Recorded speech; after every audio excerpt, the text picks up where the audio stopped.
빌라도가 예수께서 죄가 없다는 것을 말하였지만 군중들의 반발로 인하여 결국은 예수님을 십자가에 내어주고 말았습니다.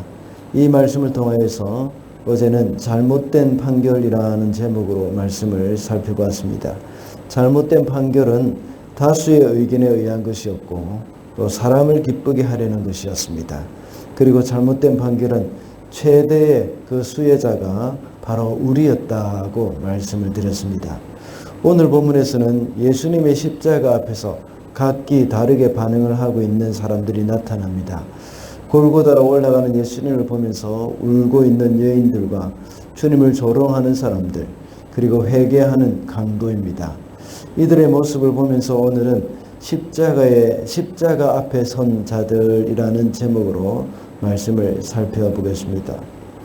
첫째로 십자가 앞에 주님을 위해 동정의 눈물을 흘리는 여인들이 있습니다. 27절입니다. 백성들과 여자들이 큰 무리를 이루어서 예수를 따라가고 있었는데 여자들은 예수를 생각하여 가슴을 치며 통곡하였다. 구레네 사람 시몬이 예수님의 십자가를 대신 지고 예수님을 따라 골고다로 올라가고 있었습니다. 그 뒤를 백성들이 따랐고 여인들이 가슴을 치며 슬피 울면서 따르고 있었습니다. 그때 예수께서 돌이켜 그 여인들을 향해서 말씀하셨습니다. 나를 위하여서 울지 말고 너희와 너희 자녀들을 위하여 울라라고 하셨습니다. 예수께서는 울며 자신을 따라오는 여인들이 만나게 될 그런 큰 슬픔을 미리 내다보신 것입니다. 하나님의 아들을 죽이는 그 예루살렘의 죄악에 대해서 울어야 한다는 것입니다. 그것을 위해서 울어야 한다는 겁니다. 그리고 장차 심판 때에 일어날 엄청난 그 슬픔을 미리 내다보신 것입니다. 그 심판이 바로 주후 70년에 있었던 예루살렘의 멸망이라고 할 수 있습니다. 영원한 형벌의 심판을 알지 못한 채 이 예수님의 이 죽음만을 슬퍼하는 여인들을 향해서 예수님은 진실한 회개를 권면하고 있는 겁니다. 다시 말하자면 동정심 대신에 진정한 회개를 원하셨던 것입니다. 예수님을 위해 슬피 우는 여인들의 심정은 충분히 이해가고 정말 그렇게 해야 하는 것입니다. 그러나 그 여인들은 예수님을 향한 동정의 눈물이라고 볼 수밖에 없습니다. 여인들이 예수님을 죽인 그 엄청난 죄악의 결과를 만약에 알았다면 동정의 눈물만 흘리지는 않았을 것입니다. 예수님의 십자가를 생각할 때 우리는 어떤 눈물을 흘려야 할 것인지 생각해 볼 필요가 있습니다. 물론 예수님의 십자가의 고난을 생각하면서 여인들의 그런 슬픔과 같은 그런 눈물, 또 예수님을 향한 동정의 눈물, 이런 것들을 흘릴 수는 있습니다. 그러나 예수님의 고난은 메시아로서의 고난이고 우리를 구원하시기 위한 그런 고난이었습니다. 우리가 진정으로 예수님의 고난을 생각하면서 운다면 예수님의 고난이 안타까워서 울기보다는 메시아를 죽일 만큼 심각한 그 우리의 죄를 생각하면서 울어야 하는 것입니다. 이렇게 우리의 죄를 애통하면서 우는 사람이 나중에는 나를 위해서 고난을 당하신 주님의 은혜에 감사해서 흘리는 눈물이 될 수가 있는 겁니다. 둘째로 십자가 앞에서 주님을 조롱하는 자들이 있습니다. 35절부터 37절까지입니다. 백성은 서서 바라보고 있었고 지도자들은 비웃으며 말하였다. 이 자가 남을 구원하였으니 정말 그가 택하심을 받은 분이라면 자기나 구원하라지. 병정들도 예수를 조롱하였는데 그들은 가까이 가서 그에게 신 포도주를 들이대며 말하였다. 내가 유대인의 왕이라면 너나 구원하여 보아라. 십자가에 달려서 고통 가운데 있는 예수님을 바라보면서 조롱하는 사람들의 모습입니다. 그들이 이렇게 하는 것은 영적인 무지 때문입니다.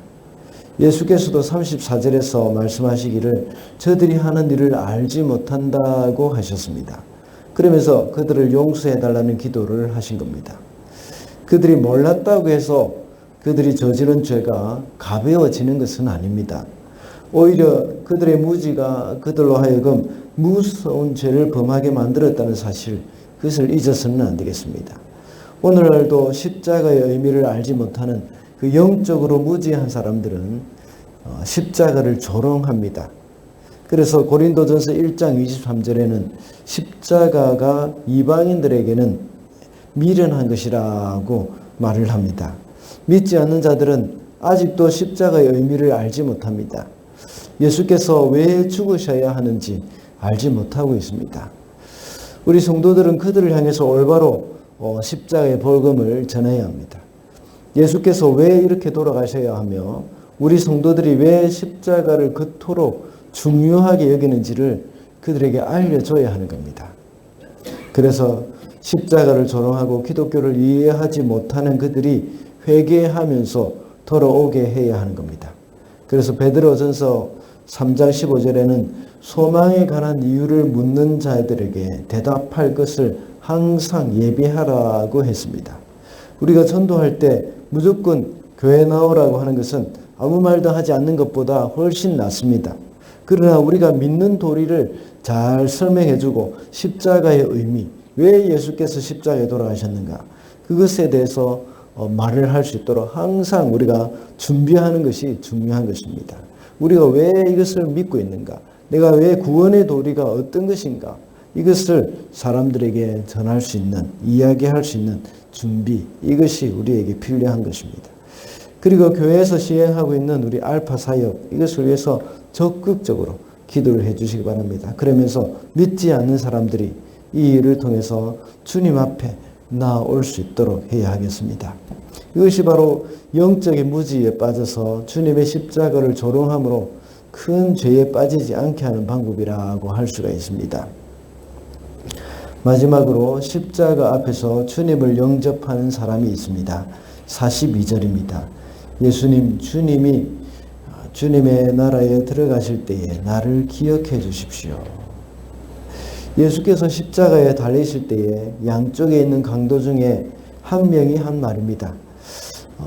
마태복음 27장에 보면 처음에는 두 강도가 다 예수님을 조롱한 것으로 나와 있습니다. 그러나 오늘 본문인 누가복음에는 한쪽 편에 있는 강도는 회개하고 주님을 영접한 이야기가 나오고 있습니다. 이렇게 차이가 나는 것은 마태의 기록에는 모든 사람이 십자가에 달린 예수님을 모든 사람이 조롱했다 하는 것을 강조하기 위한 기록입니다. 그러나 오늘 본문에서는 십자가에 달려서 어느 정도 시간이 흘렀을 때 이 회개한 강도가 이렇게 돌이킨 후에 예수님을 영접한 것, 그것을 말하는 것입니다. 처음에는 두 강도가 함께 조롱을 했지만 시간이 흐른 후에 한편의 강도가 회개를 한 것입니다. 회개하기에 너무 늦은 때라는 것은 없습니다. 회개한 강도는 얼마나 다행한 일입니까? 완전히 죽기 직전까지도 예수님을 조롱했지만 그 후에 이렇게 바로 직전에 깨닫고 주님을 영접하고 회개했는 것, 이것은 너무나도 귀한 일입니다. 이 강도가 늦게라도 돌이키게 된 것은 예수님의 그 거룩하심 앞에 자신의 죄를 보았기 때문입니다. 그가 고백하기를 우리가 행한 일에 대해서 상당한 보응을 받고 있다 하고 말을 합니다. 그러나 주님이 행한 것은 옳지 않은 것이 없다고 고백을 하고 있습니다. 우리가 정직하게 주님의 십자가 앞에 설 때 우리의 죄를 발견하게 됩니다. 우리가 사람들과 나를 비교할 때에 나는 거룩한 사람이고 나는 의로운 사람이라고 생각할 수도 있습니다. 그러나 주님 앞에 내가 설 때에, 주님의 그 십자가 앞에 내가 설 때에는 바로 내가 죄인이라는 사실, 내가 흉악한 강도라는 사실, 그것을 우리는 깨닫게 될 때가 있다는 것입니다. 말씀을 맺겠습니다. 오늘은 십자가 앞에 선 자들이라는 제목으로 말씀을 살펴보았습니다. 십자가 앞에 선 자들 중에는 동정의 눈물을 흘리는 여인이 있었고 조롱하는 자들이 있었습니다. 그리고 십자가 앞에는 주님을 영접하는 사람이 있었다고 했습니다.